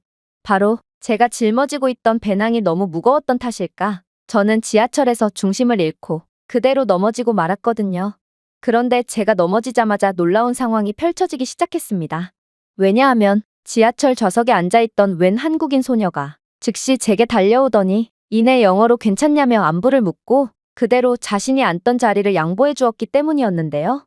저는 그녀가 제가 외국인인 것을 어떻게 한눈에 알았는지는 모르겠지만 아무튼 그녀도 분명히 제게 호감이 있어서 호의를 베풀어 준 것일 거라고 생각했어요. 그래서 저는 다음 정거장에서 내려야 했음에도 제게 자리를 양보해 준 여성이 내리기까지 기다리며 그녀가 내릴 때 같이 하차했죠. 그리고 그녀를 따라가며 계속해서 들이대며 식사라도 함께 해달라고 간청했는데요. 그러나 이 여성은 부끄러운지 분명 제게 마음이 있는 것이 확실했음에도 그녀는 계속해서 괜찮다며 거절을 할 뿐이더라고요. 하지만 저는 이럴수록 끈질기게 따라붙음으로써 제 마음이 진지하다는 것을 그녀에게 알려주기로 했고, 동시에 진지하고 포기하지 않는 강력한 근성을 가진 중국 남자의 매력을 계속해서 어필했습니다. 그녀는 자신은 학생이라며 제발 자신을 좀 놔달라고 간청했지만 저는 학생이면 오히려 좋다며 저는 젊은 여성을 원하고 또 여자를 책임질 충분한 능력이 있는 엘리트라며 제 진심을 보여주었죠. 그렇게 30분은 따라갔을까? 그녀는 결국 깊은 한숨을 내쉬더니 이내 알겠으니 식사 후엔 제발 좀 사라져달라며 한 식당에 들어가게 되었는데요. 그리고 저는 식당에 입장하자마자 경악을 할 수밖에 없었습니다. 한국 식당은 주문부터 결제까지 한 번에 처리할 수 있는 태블릿 PC를 구비해 두었기에 직원의 응대 없이도 모든 과정을 처리할 수 있었을 뿐더러 이 태블릿 PC에는 외국인을 위한 언어 번역 서비스와 빅데이터 기술을 이용한 AI 메뉴 추천 서비스까지 존재하고 있었거든요. 덕분에 저는 한국 음식에 대해 잘 모름에도 중국인들에게 가장 반응이 좋았다는 음식을 추천받을 수 있었습니다. 또한 한국 식당에는 사람들이 알아서 음식을 가져갈 수 있는 셀프바 시스템까지 구비되어 있었기에 저는 두 눈이 휘둥그레질 수밖에 없었는데요. 중국에서 이런 시스템을 구현해 놓았다간 고가의 태블릿 PC는 순식간에 도둑질을 당할 거고, 셀프바에는 음식을 훔쳐가는 도둑들이 마치 메뚜기 떼처럼 모든 음식을 앗아가 버릴 게 분명하거든요. 하지만 한국인들은 잘생긴 얼굴만큼이나 마음도 넓고 정직한지 이곳에서는 그러한 수준 낮은 행위를 일체 볼 수가 없는 모양이었습니다. 하지만 마침내 모든 메뉴를 선택하고 결제를 하려고 할 때 저는 그 즉시 얼어붙고 말았습니다. 왜냐하면 한국의 음식점 물가는 정말 상상 이상으로 비쌌고 중국의 식당보다 최소 3배 이상은 더 비쌌거든요. 중국의 상위 1%에 해당하는 월급인 80만 원으로도 한국에서는 일주일도 버티기 힘들 정도로 한국은 정말 무지막지한 국가였던 것입니다. 그렇게 저는 한국인 여학생 앞에서 못 볼 꼴을 보여주고 말았습니다. 바로 손을 벌벌 떨면서 쉽사리 결제를 하지 못했기 때문인데요. 사실 저는 메뉴를 고르는 와중에도 저는 중국 최고의 엘리트고 월급은 80만 원씩이나 받는 부자라며 허세를 부려댔는데요. 그러면서 제게 시집을 오면 한국인들이 그렇게나 평생의 수건으로 여기는 중국어도 배울 수 있고 중국인이 될 수도 있다며 적극적으로 여성을 꼬셨어요. 또한 한국인들은 가난해서 통 비행기를 못 타지 않냐며 저는 무려 비행기를 타고 한국으로 온 것만 해도 제 엄청난 능력을 보여준 것과 다름없다며 쉴 새 없이 입을 털었던 상황이었습니다. 그러나 이러한 허세와 자신감으로만 결제를 하기에는 식당의 음식값은 너무나도 비쌌고 결국 저는 손을 바들바들 떨며 쉽사리 결제를 하지 못했던 것입니다. 그런데 여학생은 이런 제 모습에 질색을 하더니 이내 자신의 카드로 결제를 완료해버리는 거 아니겠어요? 솔직히 저는 순간적으로 부끄럽다는 감정보다도 다행이라는 감정이 먼저 들었는데요. 만약 제가 음식 결제를 했다간 저는 중국으로 가는 비행기표를 살 돈도 없게 되어버리는 거거든요. 그런데 이 여성은 학생이라면서 어떻게 이런 큰 돈에 대한 결제를 아무렇지 않게 할 수가 있단 말인지 저는 당황스러운 감정마저 느끼게 되었습니다. 아무튼 그렇게 제가 한국인 여성에게 고맙다는 인사를 하자 이 여성은 유창한 영어를 구사하며 제게 충격적인 답변을 건네오기 시작하더군요. 그렇게나 허세를 부려대더니 음식값을 결제할 푼돈조차 없어서 손을 벌벌 떠는 건가요? 그리고 당신 월급 80만 원을 받는다고요? 저는 고등학생이지만 틈틈이 아르바이트를 하고 있고 한 달에 몇 번씩 일을 아르바이트만 해도 당신보다 많은 돈을 벌고 있어요. 저는 고등학생이지만 당신이 쉽게 결제하지 못하는 금액을 아무런 부담 없이 결제한 이유가 바로 여기에 있죠. 그리고 한국인들이 중국인이 되고 싶어 하고 또 한국인들은 가난해서 비행기도 못 타는 사람들이라고요. 한국에서는 아르바이트만 해도 당신이 받는 월급의 3배 이상은 벌 수 있는데 도대체 고등학생에게 밥을 얻어먹는 중국인 따위가 되고 싶어 하는 한국인이 어디에 있단 말인가요? 그리고 저는 고등학생이지만 이미 해외여행을 3번이나 갔다 왔고 한국인들은 1년에 한 번 정도는 무리 없이 해외여행을 갈 정도로 부유한 사람들이에요. 자, 이제 당신이 더 어필할 것이 무엇이죠? 당신은 외모도, 키도, 그리고 패션과 능력도 전부 한국 남자에 압도적으로 뒤지고 있는데 도대체 제가 무슨 이유로 당신 같은 중국인과 교제를 해야 한다는 말인가요? 제발 좀 부탁인데 한국에 와서 푼돈으로 허세를 부릴 시간에 제발 한국에서 범죄를 저지르는 당신네 민족들 좀 데리고 가세요. 오히려 중국인들이야말로 한국에서 취직을 하면 중국에서 버는 것의 10배는 더 많은 돈을 벌기 때문에 한국으로 불법으로 밀입국하고 있는데 중국인들은 하라는 일은 안 하고 한국에서 범죄만 저지르고 있거든요. 그리고 단단히 착각하는 것 같은데 제가 당신에게 자리를 양보한 이유는 당신에게 나는 지독한 악취 때문이에요. 도대체 며칠을 안 씻은 거예요? 중국인들은 원래 샤워라는 것을 안 하는 민족이란 말인가요? 제 앞에서 계속해서 변태적인 시선을 보내며 악취를 풍기는 당신에게서 벗어나고자 저는 친절을 가장한 도망을 칠 수밖에 없었어요. 결국은 이건 악수가 되었지만 말이에요. 아무튼 저는 당신과 식사를 할 생각이 없으니 이만 일어나 볼게요. 거지에게 적선을 한 셈 칠 테니 제 음식은 당신이 먹든지 하세요. 저는 이제야 모든 현실을 깨닫고 가슴이 먹먹해졌습니다. 중국에서는 엘리트이자 모든 인기와 존경을 독차지했던 제가 한국에서는 고등학생에게 밥을 얻어먹은 걸로 안도감과 만족감을 느끼는 상황이라니 이건 정말 지독히도 쓸쓸한 현실이었어요. 결국 저는 중국 언론에 의해 완전히 속았음을 인지했고 그렇게 쓸쓸히 식사를 마치고 중국으로 돌아가는 비행기 티켓을 예매했는데요. 한국 물가는 중국인인 제게는 도저히 감당이 안 됐고 하루라도 이곳에서 더 있다간 정말로 중국으로 돌아갈 자금이 없어져 수영이라도 해서 중국으로 넘어가야 하는 상황이었거든요. 그만큼 한국은 중국보다 훨씬 더 잘 사는 국가이자 사람들의 수준도 높고 겉모습도 비교가 불가능할 정도로 훌륭한 나라였고 중국 정부는 그저 이러한 한국을 견제하고자 거짓 선전을 하고 있던 거였습니다. 제가 준비해온 내용은 여기까지입니다. 끝까지 시청해주셔서 진심으로 감사드리며 여러분들의 구독과 좋아요, 알림 설정은 영상 제작에 큰 힘이 됩니다. 이상 세모튜브였습니다. 여기 한국인들은 지독한 난쟁이들이고 교양 수준 또한 매우 낮다고 주장하는 프랑스 호텔 경영자가 있습니다. 그러면서 그는 프랑스 정부는 남에게 피해만 끼치고 있는 한국인들에 대한 입국을 금지시켜야 한다며 목에 핏대를 세우고 주장하고 있는데요. 한국인 관광객들만큼 교양 수준이 높은 관광객들도 없을 텐데 그렇다면 그는 대체 무슨 이유로 한국에 대한 충격적인 주장을 하고 있는 것일까요? 안녕하세요. 저는 프랑스 출신의 미레유라고 합니다. 최근에 저희 가족은 정말 한국 때문에 울고 웃었을 정도로 정말 한국 때문에 바람잘 날 없는 시간을 보내고 있는데요. 한국은 냉전 상황이었던 저희 가족을 끈끈하게 이어줌과 동시에 아이러니하게도 또 다른 분란을 일으켰거든요. 일단 방금 말한 대로 최근까지만 해도 저희 가족은 엄청난 냉전 상황을 겪었습니다. 가족 사업으로 작은 호텔을 경영하시는 아빠는 일을 하느라 눈코 뜰 새 없이 바쁘셨고 그 때문에 저희 가족은 서로 얼굴을 맞대고 식사를 했던 때가 언제인지 기억도 안 날 지경이거든요. 상황이 이러니 저희 가족은 서로 이야기도 안 하기 시작했고 그럴수록 상황은 더욱 악화되기만 했어요. 그러다 한국 드라마가 모든 것을 바꾸었죠. 요즘 프랑스의 젊은 세대들을 중심으로 한국 드라마는 엄청난 인기를 끌게 되었고 저 또한 그러한 유행에 동참하며 시도 때도 없이 한국 드라마를 시청했는데요. 그런데 한국 드라마는 꽤 작품성이 좋았는지 어느샌가 거실에서 TV를 보다 보면 부모님도 슬쩍 나와서 함께 한국 드라마를 시청하고 있는 거 아니겠어요? 덕분에 저희 가족은 정말 우연히도 한국 드라마 덕분에 다시금 화목을 되찾게 되었습니다.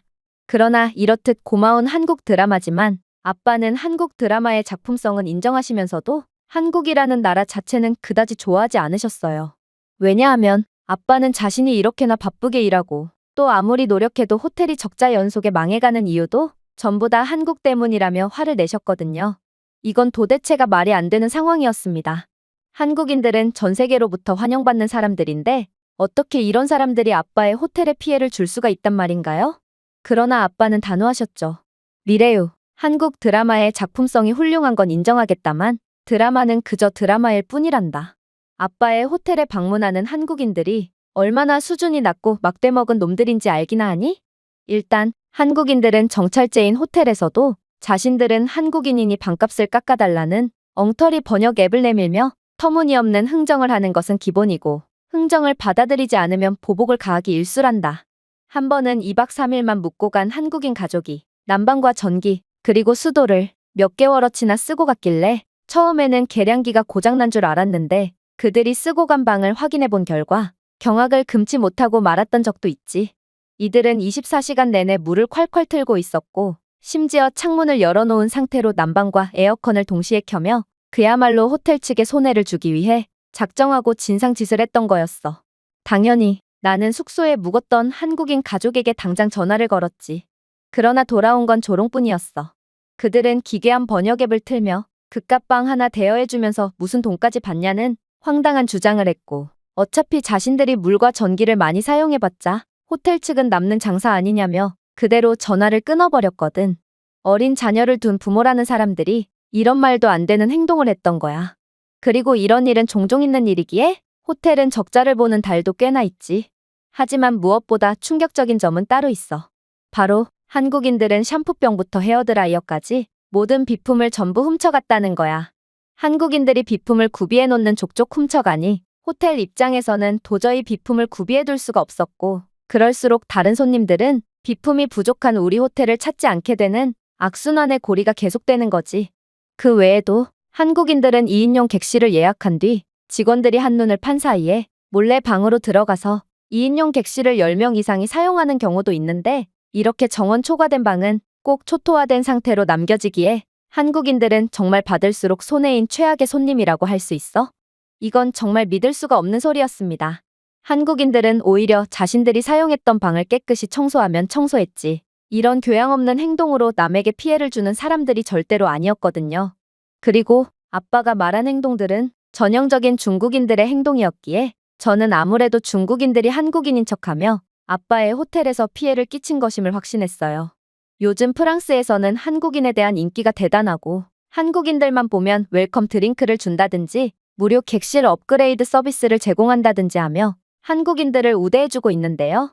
그만큼 한국인들은 한국 문화 덕분에 엄청난 인기를 얻기도 했지만 무엇보다 교양 수준이 높고 매너가 좋은 사람들이기 때문에 모든 사람들로부터 환영을 받고 있는 것입니다. 그러나 중국인들은 이러한 한국인들의 인기를 이용하며 한국인 행세를 하며 한국인에 대한 여러 이익을 독차지하고 있다는 소문을 들은 적이 있고 아빠는 분명 중국인 투숙객들을 한국인으로 착각하고 있는 모양이었습니다. 그러나 아빠는 단호했죠. 아빠는 중국인들이 왜 한국인인 척을 하겠냐며 저보고 한국 드라마에 너무 중독된 탓에 현실을 아예 모르고 있다며 일갈을 했거든요. 저는 억울하기도 억울했지만 이제는 저희 가족을 되살려준 한국의 명예를 위해 제가 직접 발벗고 나설 차례라는 생각이 들었습니다. 그래서 저는 호텔 일일 직원을 자처하며 아빠가 받았다는 동양인 손님들의 정체를 밝히기 위해 만반의 준비를 했죠. 그리고 그렇게 일일 직원으로서의 일정을 시작하자마자 저는 충격적인 경험을 하게 되었습니다. 왜냐하면 객실 내부에서 웬 연기 경보가 울리길래 급하게 달려가 봤더니 알고 보니 웬 동양인들이 휴대용 스토브를 가져와서 객실 내부에서 냄새나는 생선 요리를 튀기고 있었을 뿐더러 이들은 객실 안에서 줄담배까지 태웠기에 이러한 연기 경보가 울린 상황이었는데요.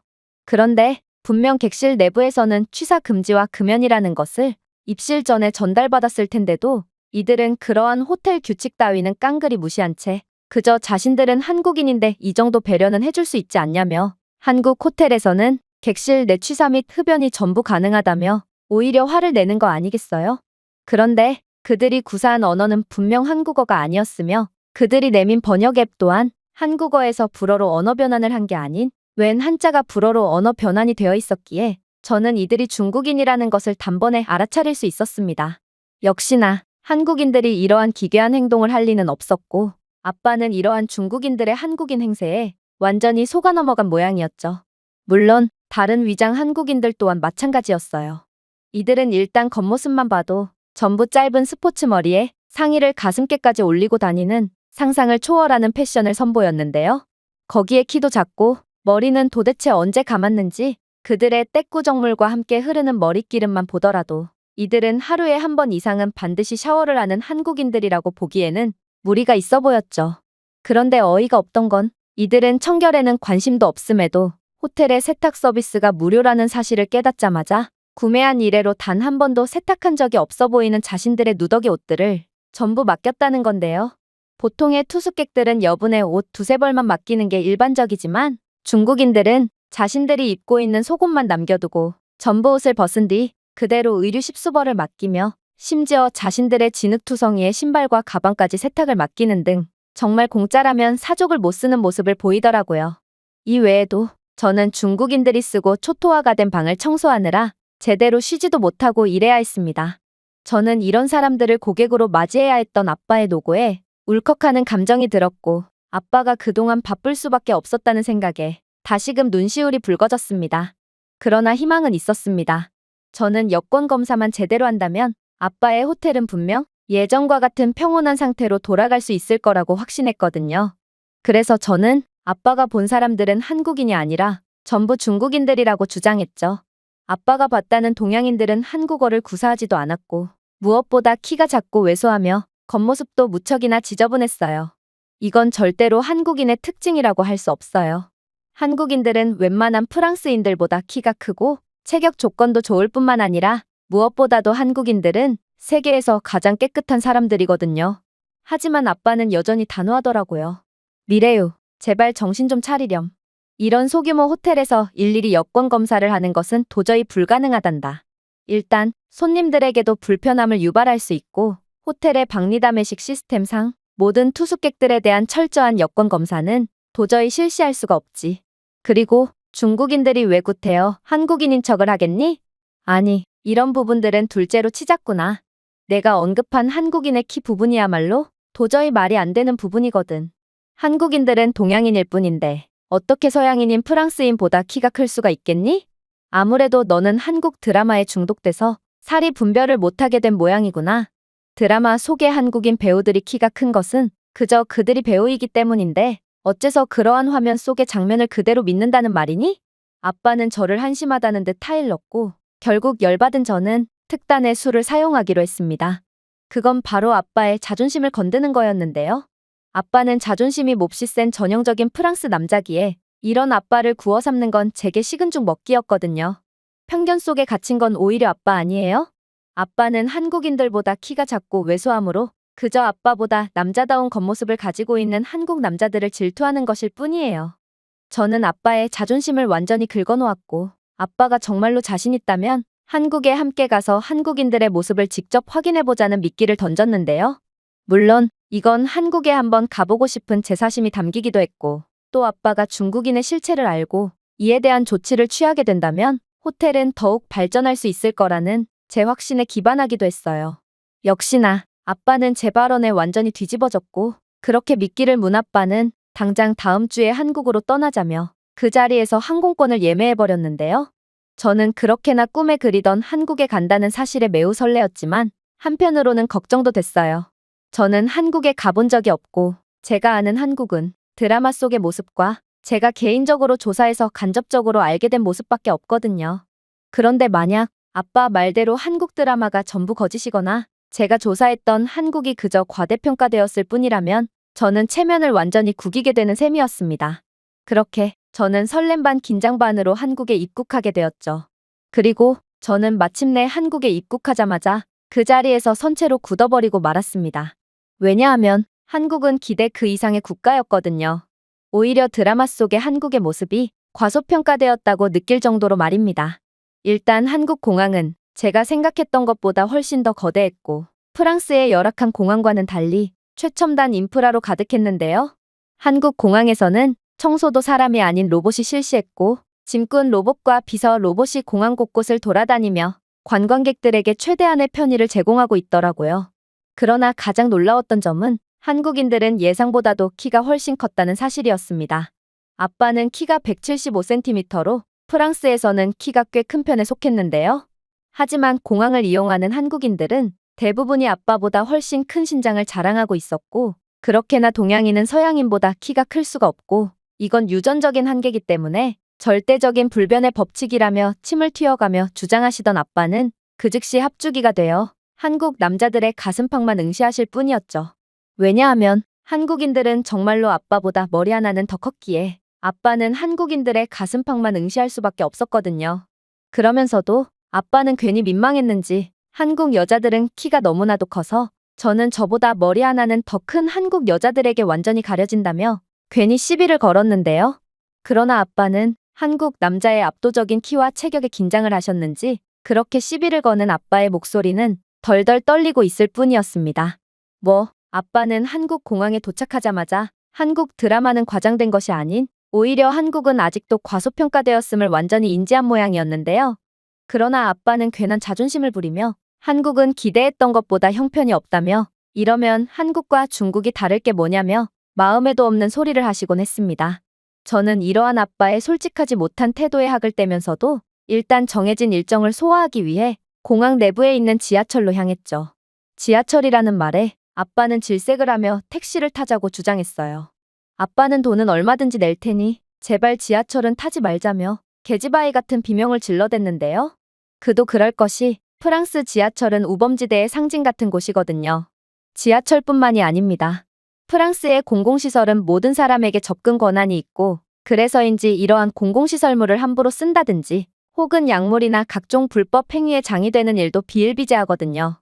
그러나 저는 한국 지하철은 세계에서 가장 뛰어난 인프라를 가졌을 뿐더러 프랑스인들과는 달리 교양 수준이 몹시 높은 한국인들은 자신들의 인프라와 공공시설물들을 아끼며 사용한다는 사실을 잘 알고 있으므로 아빠의 그러한 투정을 무시하며 억지로 지하철로 끌고 갔어요. 역시나 아빠는 한국 지하철에 도착하자마자 경악을 하시더군요.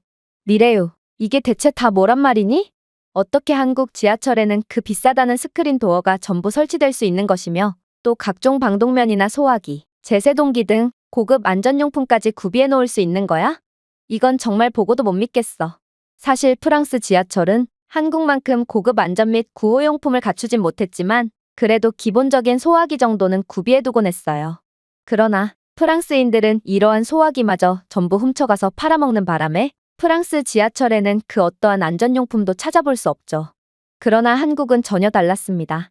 제가 조사하기로 한국인들은 애초에 남의 물건을 절대로 도둑질하는 법이 없는 신사적인 사람들일 뿐만 아니라 한국 지하철에는 사각지대 없는 AI CCTV가 설치되어 있어 일말의 범죄 가능성도 전부 없애고 있다고 했는데요. 이러한 한국이 자체 개발했다는 CCTV는 애초에 의심스러운 활동을 하거나 범죄의 가능성이 있어 보이는 사람들을 자동으로 감지하고 영무원에게 알림을 보내주기에 한국에서는 프랑스와 같은 필수물품 도둑질이 있으려야 있을 수가 없던 거였습니다. 또한 이러한 한국의 광범위한 CCTV 커버리지는 지하철 역사까지 전부 모니터링하며 승객의 안전을 보장하고 있다고 했는데요.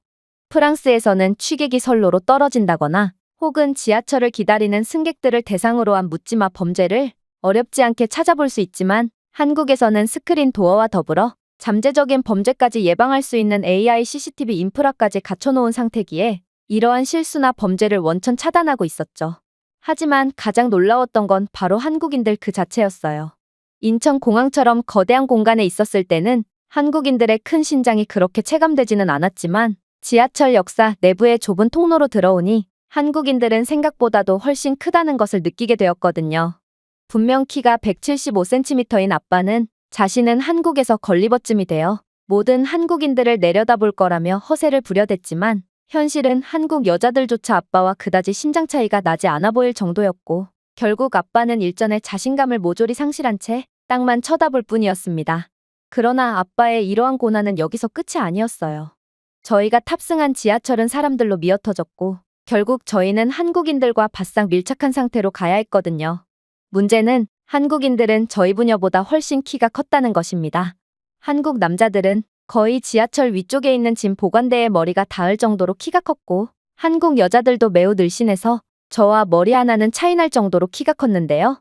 결국 아빠는 한국 남자의 가슴팍에 폭 안겨서 가는 굴욕을 맛봐야 했고 심지어 열차가 흔들릴 때면 아빠는 한국 남자들의 겨드랑이에 파묻히기도 하는 등 한국인들의 키는 프랑스인들보다 클 수가 없다며 허세를 부리던 아빠는 완전히 자신감을 상실한 채 고개를 숙일 뿐이었어요.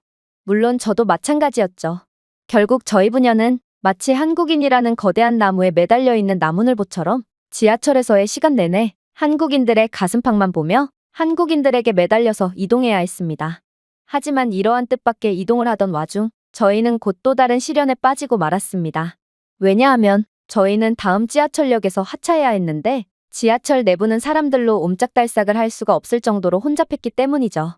저희는 한국어도 못했기에 한국인들 보고 비켜달라고 이야기할 수도 없는 노릇이었는데요.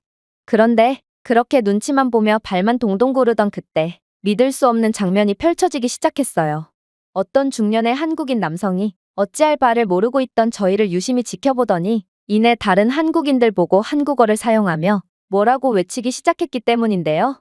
그런데 놀랍게도 이 중년의 남성의 말을 들은 한국인들은 정말 모세의 기적이라도 펼쳐진 것처럼 혼란한 객실에서도 어떻게 해서든 저희를 위한 공간을 마련해 주는 거 아니겠어요? 저는 분명 공간이 나지 않을 것 같은 상황에서도 어떻게 해서든 한마음 한뜻으로 저희를 위해 공간을 내어주는 한국인들의 배려심에 놀라는 한편 눈치만 보고도 상황을 파악하고 저희를 도와줬던 중년의 한국인 남성에게도 엄청난 감사의 마음이 들었습니다. 한국인 남성은 저희를 위해 발 벗고 나서 다른 사람들에게 상황을 알려주었음에도 한국에서 이러한 행동은 감사 인사를 받을 필요조차 없는 당연한 행동이라는 듯 저희가 빠져나가는 장면을 흘끗 본 뒤 쿨하게 고개를 돌려버렸거든요. 그런데 더 놀라웠던 점은 따로 있었어요.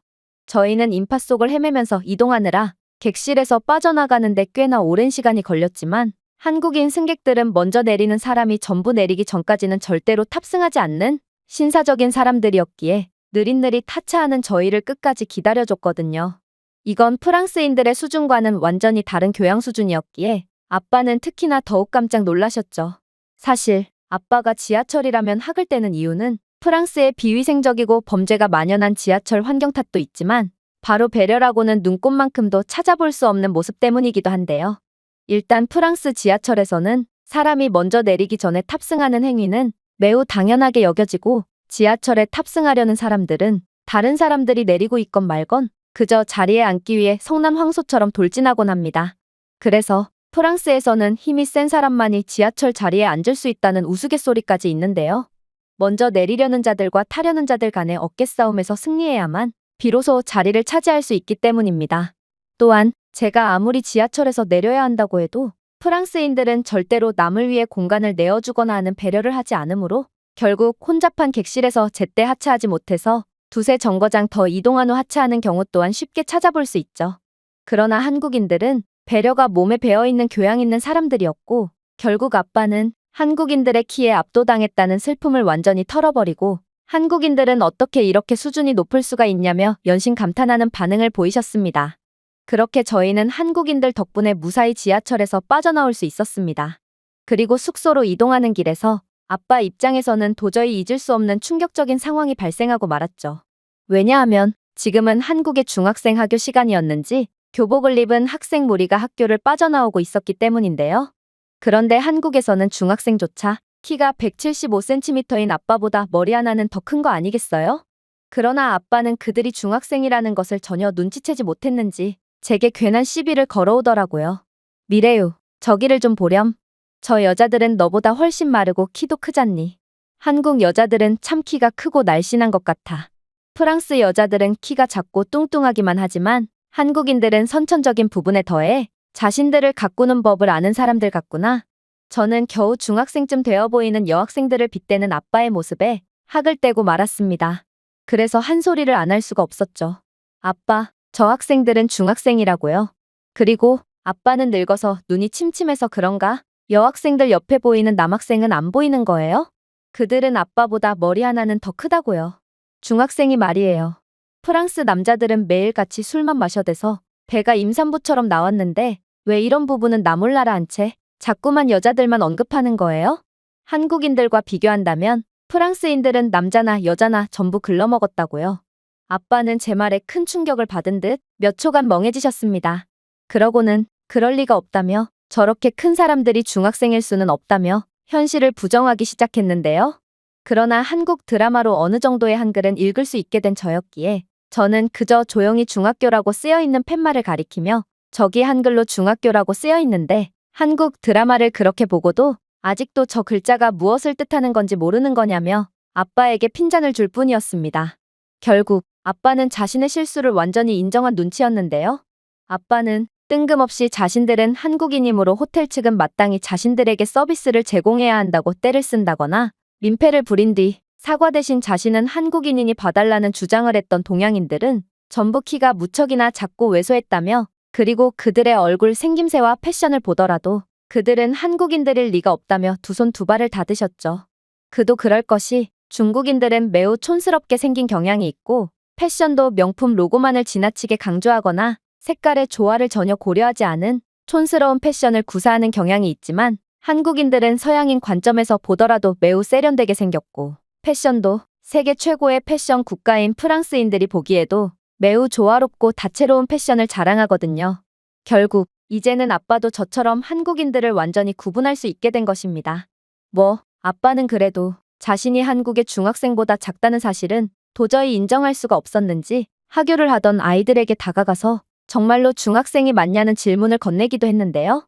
그런데 한국은 교육 수준 또한 몹시 높은지 아이들은 자신들은 중학생이 맞다며 유창한 영어를 구사하더니 이내 자신들이 다니는 중학교에는 자신들보다 키가 큰 아이들도 많다며 정말 깜짝 놀랄 대답을 건네오더라고요. 아무래도 프랑스의 정체된 평균 신장과는 달리 한국인들은 매우 탁월한 유전자를 가졌고 결국 평균 신장이 계속해서 늘어나는 말도 안 되는 모습을 보여주고 있는 모양이었어요. 그렇게 아빠는 완전히 항복 선언을 하시며 한국인들은 아시아의 한계를 극복해낸 특별한 국가라는 것을 인정했습니다. 그러나 한국은 그런 아빠를 가만두지 않았죠. 한국은 자신들은 아직도 보여줄 게 한참이나 남았다는 듯 더욱 말도 안 되는 모습을 보여주기 시작했거든요. 그리고 그건 바로 다음날 일정에서 가까운 곳으로 숙소를 바꿀 때의 일이었는데 저희는 시간 관리를 잘못한 나머지 새로운 숙소의 체크인 시간보다 훨씬 더 빨리 숙소에 도착해버렸거든요. 융통성이라고는 찾아볼 수 없는 프랑스에서는 이런 경우 절대로 체크인 시간을 조절해주지 않습니다. 그래서 교양 없는 진상 손님 취급을 받으며 그대로 쫓겨날 뿐이죠. 그러나 한국은 전혀 다르더군요. 한국인 숙소 직원은 놀랍도록 친절한 태도로 말을 건네왔거든요.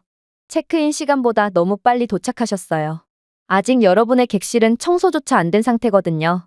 저희가 최대한 빨리 청소를 끝마쳐 드릴 테니 잠시 로비에서 기다려주시겠어요? 저는 저희가 약속된 시간을 지키지 않은 탓에 숙소 측이 손해를 보는 상황에 너무나도 미안해졌습니다. 그리고 더 기다리기에는 짐이 너무 무겁기도 했죠. 그래서 혹시 청소는 저희가 직접 할 테니 그냥 빨리 들어가면 안 되겠냐는 제안을 건네게 되는데요. 놀랍게도 한국은 융통성을 발휘해서 저희를 그냥 들여보내주었고 그렇게 들어가게 된 숙소에서 저와 아빠는 방에 발을 내딛자마자 경악을 금치 못하고 말았습니다.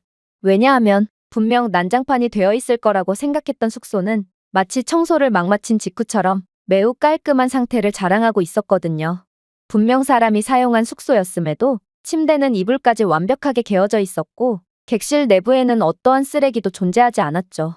심지어 객실 내부의 냄새 또한 마치 향수라도 뿌린 것처럼 달콤한 냄새로 가득했기에 저는 남의 방이라도 내 방처럼 깨끗하게 사용하는 한국인들의 높은 수준에 감탄할 따름이었습니다. 아빠 또한 자신은 온갖 국적의 손님을 전부 받아봤지만 방을 이렇게나 깨끗하게 쓰는 손님은 본 적이 없다며 한국인들의 높은 교양 수준에 박수를 보냈는데요. 아빠는 역시나 방을 난장판으로 만든 건 중국인이 맞았다며 목에 핏대를 세우고 주장했고 한편으로는 자신이 그동안 엄한 한국인들을 의심했다는 것에 대해 죄책감과 부끄러움을 가지며 얼굴을 홍당무처럼 붉힐 뿐이었습니다. 그렇게 저희 부녀는 한국에서 즐거운 시간을 보낼 수 있었고 한국인들의 남녀노소 할 것 없이 큰 키를 보고 서로를 놀리기도 했는데요. 아빠는 한국 여자들의 늘씬하고도 호리호리한 모습을 보고 저를 놀렸고 저는 한국 남자들의 큰 키와 다부진 체격을 보고 아빠를 놀려댔죠. 그리고 그렇게 다시 돌아온 프랑스에서 아빠는 한 가지 다짐을 하셨습니다. 바로 아빠는 더 이상 중국인들에게 놀아나지 않겠다며 그동안 한국에서 배우게 된 한국인들을 구분하는 나름의 방법을 매뉴얼화해서 직원들에게 배포한 것인데요. 특히나 그러한 매뉴얼에는 자신이 먼저 한국인임을 밝히거나 또 한국 국적을 이용해 뭔가를 얻으려고 하는 사람들은 전부 중국인이라며 이런 사람들은 반드시 여권을 검사하라는 조항까지 달아두었죠. 아빠는 여권 검사는 자신들의 숙박 시스템에 전혀 적합하지 않지만 그래도 한국이 먼저 자신에게 호의를 베풀어줬으니 자신도 한국의 명예를 위해 싸우겠다며 어떠한 손해가 발생하더라도 여권을 철저히 검사하겠다는 방침을 내렸는데요. 또한 한국인 투숙객들에게는 웰컴 드링크까지 제공하겠다며 끝까지 한국에 대한 애정을 보였죠. 그런데 놀랍게도 아빠의 이러한 경영 방식은 손해를 보기는커녕 오히려 엄청난 매출 상승을 가져왔어요. 철저한 여권 검사를 통해 중국인을 걸러내니 매출이 줄기는커녕 중국인 투숙객들의 민폐직과 도둑질이 사라져서 오히려 인건비 절감과 유지비 절감으로 이어졌거든요. 또한 한국인들에게 웰컴 드링크와 친절한 서비스를 호의를 베풀어주니 한국인들은 꼭 리뷰를 좋게 써준다거나 다른 한국인 여행자들에게 입소문을 내줘서 많은 한국인들이 아빠의 호텔에 찾게 되었는데요. 그리고 한국인들이 호텔에 자주 찾을수록 한국인들의 깔끔하고 교양 있는 면모 덕분에 호텔의 평판이나 서비스 퀄리티는 기하급수적으로 올라가서 아빠의 호텔은 갈수록 고급스러운 이미지를 갖게 되었죠. 결국 한국인들은 모든 것을 바꾼 거였습니다.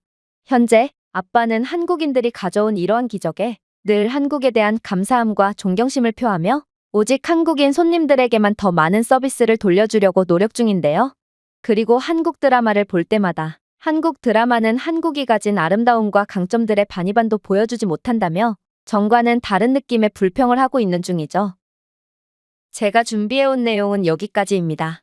끝까지 시청해주셔서 진심으로 감사드리며 여러분들의 구독과 좋아요, 알림 설정은 영상 제작에 큰 힘이 됩니다. 이상 세모튜브였습니다.